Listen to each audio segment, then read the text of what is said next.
Hi అండి. Trump అయితే సంచలనం చేశాడు కదా! మనకు తెలిసిందే. మన దేశాన్ని షేక్ చేద్దాం, లేకుంటే గడగడ వణికించుదామనైతే టాక్స్‌లయితే విపరీతంగా పెంచడం చూసాం. ఏదైతే మనం ఎగుమతులు చేస్తున్నామో మన బట్టలు కావచ్చు, లేకుంటే చెప్పులు లాంటివి కావచ్చు, లేకుంటే మన సీ ఫుడ్ ఏదైతే ఉందో దాని మీద కావచ్చు, ఇంకా వేరే ప్రోడక్ట్‌ల పైనైతే విపరీతమైన టాక్స్‌లయితే విధించడం చూసాం అధికంగా. దీనికి చూసుకుంటే మీరు ఇక్కడ మోడీ గారైతే ఎలాంటి జంకటం లేదు. ఖచ్చితంగా మా దేశంలోని మొదటి ప్రాధాన్యత ఇస్తాం. మా వ్యవసాయ ఉత్పత్తులకి ఎలాంటి ఇబ్బంది కలగకుండా మేము చూసుకుంటాం. ఎందుకంటే అమెరికా వాడు మన దేశంలో ఉన్న ఉత్పత్తులు, ఈ వ్యవసాయ ఉత్పత్తుల కన్నా చాలా తక్కువ రేటుకి ఇస్తా అని చెప్తున్నాడు. అక్కడ మెయిన్ ఉందనమాట. ఒకవేళ ఆ వస్తువులు వచ్చినాయనుకో మన దేశంలో ఉన్న రైతులనేది చాలా ఇబ్బందులు పడాల్సి ఉంటుంది. వాళ్ళ ఇంకా రేట్లు తగ్గిపోతాయి. ఇప్పటికే చాలా మంది రైతులు అనేది ఆత్మహత్యలు జరుగుతా ఉన్నాయి కదా! అలాంటిది మటుకు జరగకుండా ఉండాలంటే ఖచ్చితంగా మోడీ గారైతే ఖచ్చితంగా ట్రంప్‌కైతే తలొగ్గకూడదు. ఎందుకంటే వాడేందంటే అక్కడి నుంచి పాలు తెలిసిందే కదా! మనకి కొన్ని ఆహ్, గ కౌస్ ఉంటాయి కదా! అవి చాలా లీటర్ పాలనేది ఇవ్వడం చూస్తాం. లేకుంటే వాటిని ప్రొడక్షన్ అనేది ఎక్కువ విపరీతంగా చేస్తూ ఉంటారక్కడ. అలాంటి ప్రొడక్ట్స్ అన్ని మన దేశంలో తీసుకొచ్చి అమ్మడానికైతే ట్రై చేస్తున్నా అంటున్నాడు. దానికైతే ఇండియా అయితే పర్మిషన్ ఇవ్వట్లేదు. ఖచ్చితంగా మా దేశంలోనే ఆల్రెడీ రైతులు చాలామంది ఉన్నారు. వాళ్ళకే మేము మద్దతు ధర అయన్నీ ఇవ్వలేకపోతున్నాం. నువ్వు వచ్చి పెట్టి మళ్ళీ మా రైతులని ఇబ్బంది పెట్టే విధంగా చేయడానికైతే నేనైతే ఒప్పుకోననైతే ట్రంప్ గారు ఖరాఖండిగా చెప్తా ఉన్నారు. కానీ మోడీ గారైతే దీని మీద క్లారిటీగా ఉన్నారు. దాని తర్వాత చూసుకుంటే ఇంక ట్యాక్స్‌లు విపరీతంగా మీరు 2029 నాటికి మీ ఆర్థిక మంది చాలా దారుణంగా ఉంటుంది. అలానే చాలా దారుణమైన పరిస్థితులు ఎదుర్కోవాల్సి ఉంటుంది. ఇండియానైతే ఆయనైతే ఆహ్, డైలీ ఏదో ఒక పోస్ట్ అయితే పెడతా ఉన్నాడు. దీనిపైన మనకు తెలిసిందే రష్యా అధ్యక్షుడు పుతిన్ కూడా స్పందించాడు. ఆ దేశ హక్కుల్ని కాలరాసే అధికారం మీకు లేదు. వాళ్ళ ఇష్టానుసారంగా వాళ్ళు ఎక్కడ బిజినెస్ చేసుకోవాలి, ఎక్కడ వాణిజ్యం ఎక్కడ చేయాలనేది వాళ్ళ ఇష్టం. దాన్ని శాసించే హక్కు ఏ దేశానికి ఉండదనైతే ఆయనైతే చెప్పుకొచ్చారు.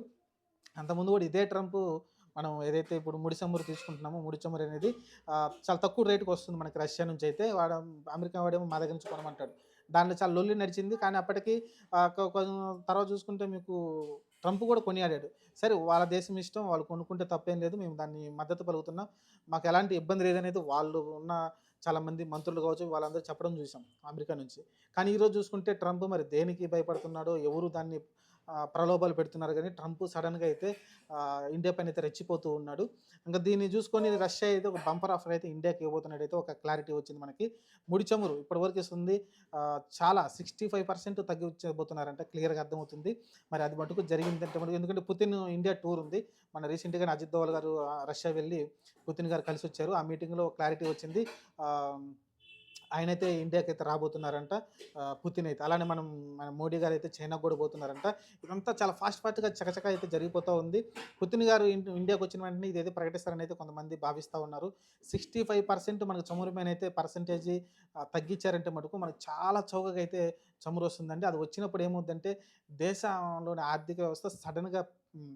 ఒక బ్లాస్ట్ అవుద్దనమాట. ఎంత బ్లాస్ట్ అవుద్దంటే మనం ఇప్పుడు ఎంతో 4.65 5 బిలియన్ దగ్గర ఉన్నామనుకుంటాను. అది కాస్త దాదాపు 10కెళ్ళొచ్చు, 15కెళ్ళొచ్చు. కాబట్టి మనం అయితే చైనాని టచ్ చేస్తాం. అలాంటి రకంగా ఉంటది. చాలా ఫాస్ట్‌గా ఇప్పుడు మనం 2040 టార్గెట్ పెట్టుకున్నాం మోడీ గారు. కానీ దాన్ని దాదాపు ఒక 10 సంవత్సరాలు కుదించుకొనే ఆ టార్గెట్ రీచ్ అయ్యే అవకాశం ఉంటుంది. రష్యా గనక ఈ సాయం చేస్తే. చూడాలి మరి ఎందుకంటే మన ఆర్థిక వ్యవస్థ అతలాకుతలం అవ్వకుండా రష్యా కూడా సాయం చేయడానికి ట్రై చేస్తుంది. చూద్దాం మరి అది రష్యా గనక చేస్తే మటుకు ఖచ్చితంగా పుతిన్నయితే మన దేవుడిలాగా చూడాల్సిన అవసరం అయితే ఉంటుంది.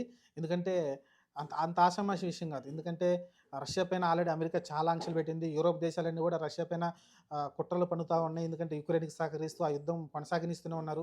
ఎక్కడ ఊపిరి ఆడనీయకుండా చేస్తున్నారు రష్యానైతే.